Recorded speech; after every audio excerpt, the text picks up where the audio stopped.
Through the eyes of Chris, an intercultural analysis. My interview is with my partner. We'll call him Chris. Chris was born in San Diego, California on March 26, 1993.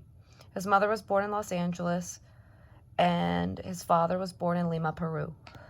Chris's father immigrated from Lima in his early 20s in pursuit of the opportunities an American education had to offer. Both of Chris's parents were Peruvian, making his first language Spanish.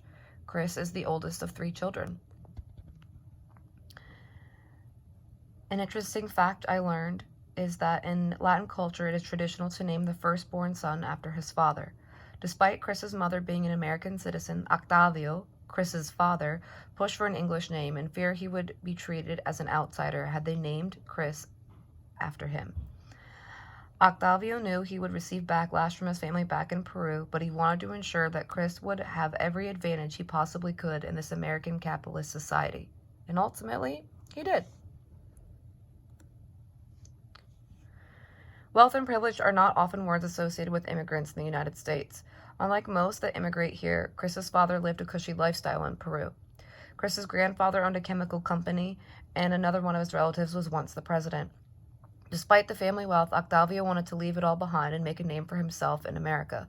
He attended architecture school at Georgetown and eventually went on to build a successful international construction firm, all for himself.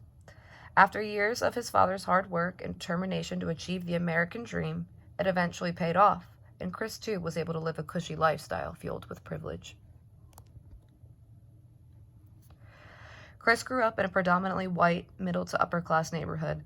His friends all lived within walking distance, or he could bike there from his childhood home. He only ever attended private Catholic school, and he played sports and surfed regularly. There was always food on the table and presents under the tree at Christmas. His Latin roots kept him close with his family, as he often played cards and cooked traditional Peruvian dishes at his grandparents' home in Point Loma. His college was paid for out of pocket thanks to an education savings his father started when Chris was young. His parents even supported him financially while he was enrolled in a pilot program at a private college in Utah.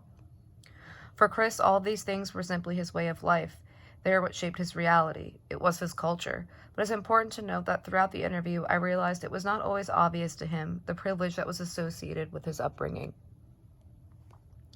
The vacations to Peru, the choices he was able to make about which college he would attend without a single financial obstacle, all came from a place of privilege. All the job opportunities after he graduated also came from a place of privilege.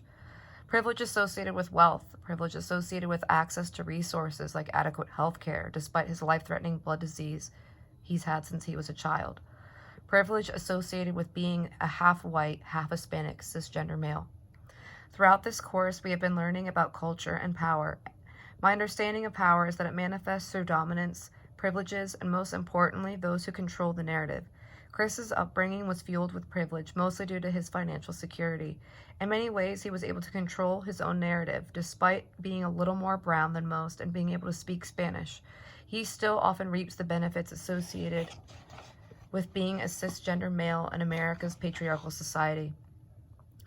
It was interesting to learn more about the man that I've grown to love over the last 4 years. In the past, I have been guilty of associating immigrants with being economically disadvantaged. It was enlightening to hear more about Chris's father's immigration story and how hard he had to work to attain citizenship and the wealth I had always known him to have. Octavio abandoned his family wealth back in Peru to create something for himself and for his family. Well, his future family. I will admit that at times I find myself illiterate in power. I associated power with politics and wealth and resources. While power may be some of those things, I have learned a new kind of power through Octavio's immigration story and how it paved the way to success for his children. I learned that you may not always be born with power, but it is absolutely something that you can create and attain through doing things like Octavio did, working really hard and being dedicated to something.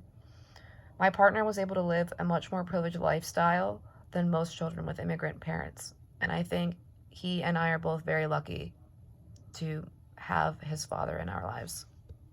Thank you.